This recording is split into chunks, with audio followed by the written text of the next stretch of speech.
Welcome back to the plague, to the Black Death. This is the installment where we're just going to talk about the medical responses to the plague. One of the interesting things about the arrival of plague is that it really challenged all the expected practices and theories of science and medicine. And although there was an effort to try to understand it, it's one of the things that may have pushed medical science and experimental medicine into the next stage over the course of the early modern period. There was certainly an active practice of medicine in the period.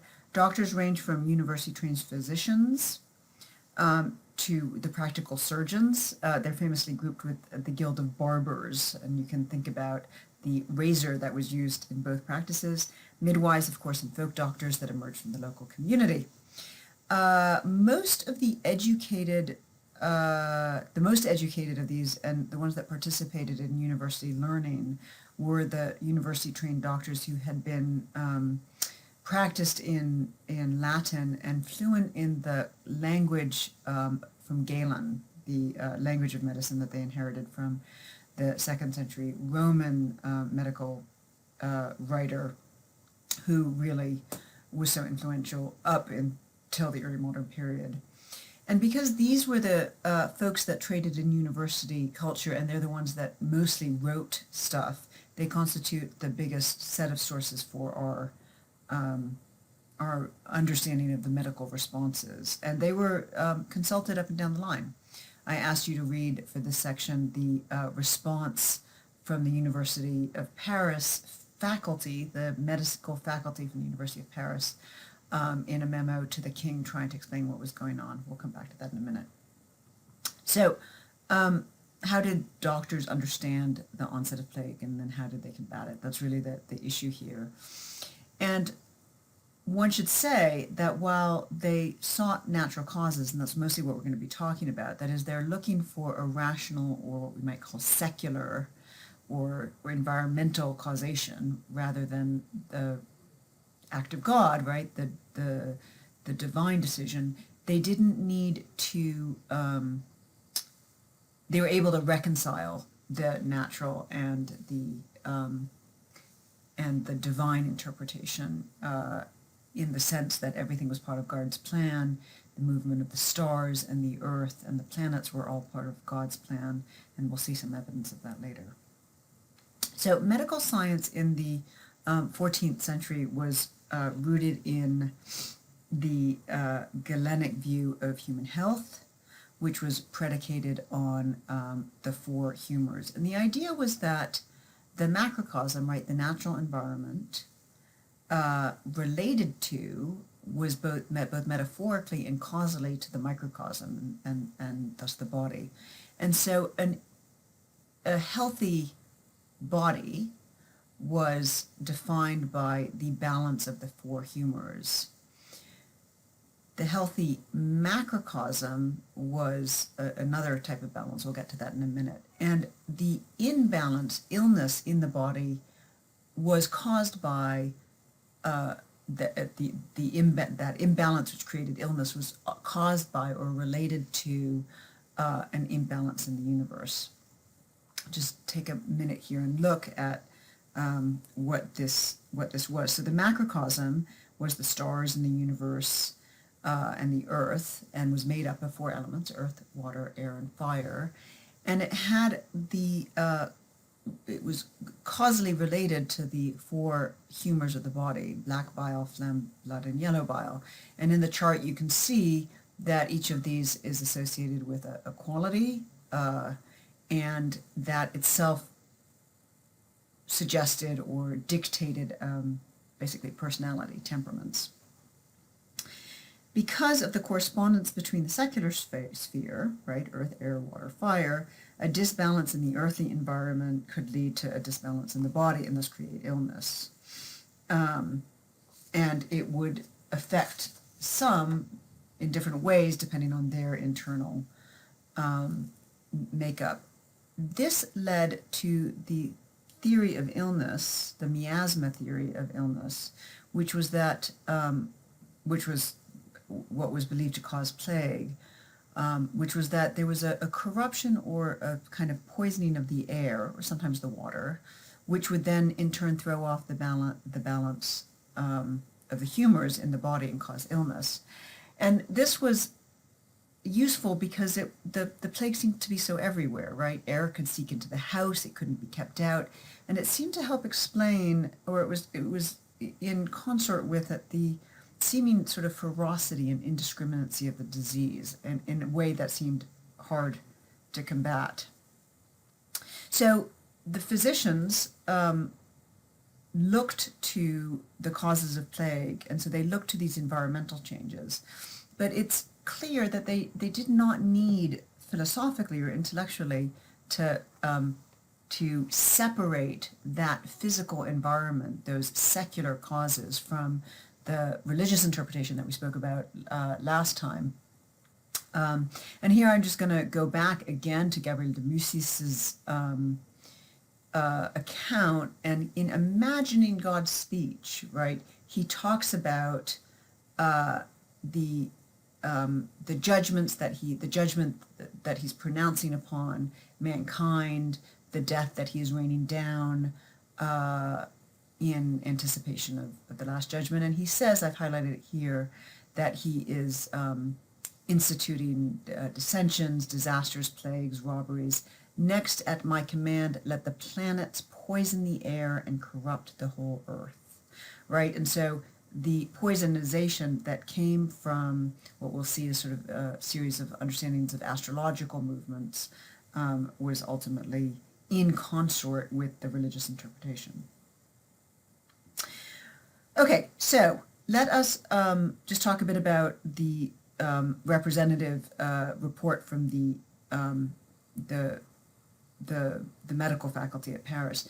The most common explanation for the secular interpretation was to marry these Galenic theories to practices of astrology. And most of the writers attributed the changes in the atmosphere, right, that poisonation of the atmosphere, to a particular alignment of planets, Mars, Saturn, and Jupiter, that had occurred in 1345. And so in this is the view that the medical faculty suggest, and they explain that the first cause, right,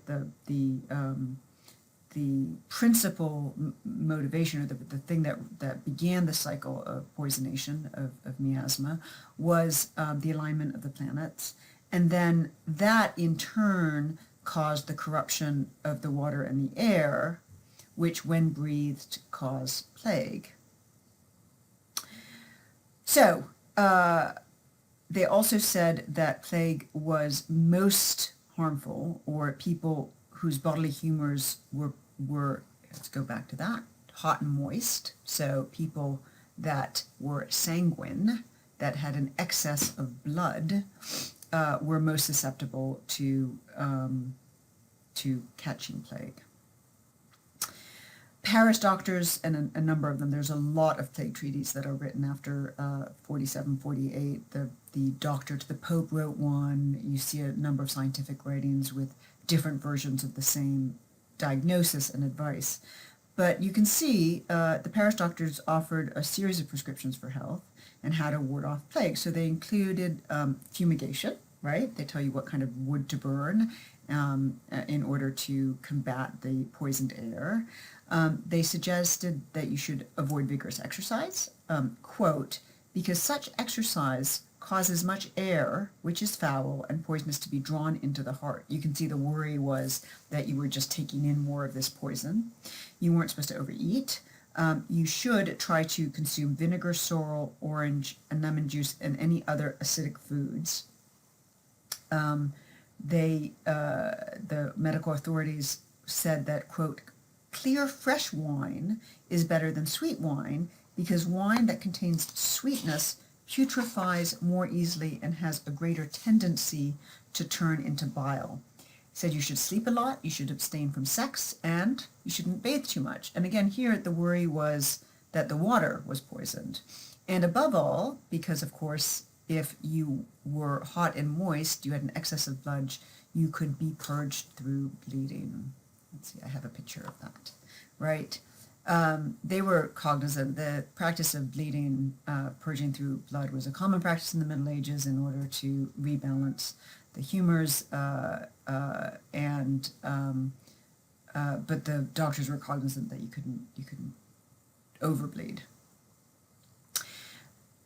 The miasma theory of the disease didn't include, or it was able to accommodate the notion of contagion. Certainly, common experience seemed to indicate that the disease spread through contact. And actually, the word contagio in Latin, contagious, simply means contact. That's where the word comes from. And so there was an attempt to then reconcile this miasmic interpretation with the idea that it was transmissible from one person to the other. Again, to go back to Gabriel de Mussis, he says, this is on page 17, moreover, one infected man could carry the poison to others and infect people and places with the disease by look alone, that it could be passed through look. People thought that once once somebody died, they were releasing the poison into the atmosphere, thus further making contagious the air around it. Islamic authorities thought the plague could be carried by birds. We know, of course, that it required the intermediary of a flea bite, but it did seem, and they were trying to reconcile the understanding that whole households, once one person got infected, everybody did. Super interesting. Snowden does a very nice job in explaining that plague is probably the thing that, probably the factor that pushed medical science in Europe to break out of the Galenic stronghold, which Galen's, the stronghold that Galenic thinking had on the practice of medicine, and to push beyond the Galenic Hippocratean view of humors as the cause of the sort of central basis of understanding the illness of the human body. This doesn't happen until the 16th century. But people did understand the need for cleanliness, for protection, and particularly for quarantine. And so one of the things that you get is a series of public health measures. One thing that all the commentaries say, all the plague say, is that there weren't enough doctors to go around, and that doctors were dying. Doctors and priests, in fact, were dying in extraordinary numbers in their effort to help the sick. This is a famous image from the 16th century of a plague doctor, and you can see there's an effort to create a protective aura to stop the contagion. Gloves, that weird beak would have been stuffed with herbs in order to try to again prevent to purify the poisoned air. And there were glass eyes in the glasses frame. And we see this as the beginning of a series of public health measures, mostly in northern Italy. So this is going to sound familiar. A number of city-states established travel bans, actually as early as 1348. The city of Lucca banned anyone entering from Catalonia, Genoa, or Romagna. Quite soon people had to begin to carry bills of health, clean bills of health. Quite early on, you see the beginning of quarantine. So ships would arrive and they would have to stay on deck. This again sounds familiar. They would have to stay at anchor and not disembark until it was determined that everybody was sick. In Dubrovnik, actually, is our earliest example. In 1377, the city of Dubrovnik on the Adriatic coast established a law whereby people coming in to the city would have to be isolated for 30 days, and they established an island off the coast where they would have to go stay before being able to come onto land.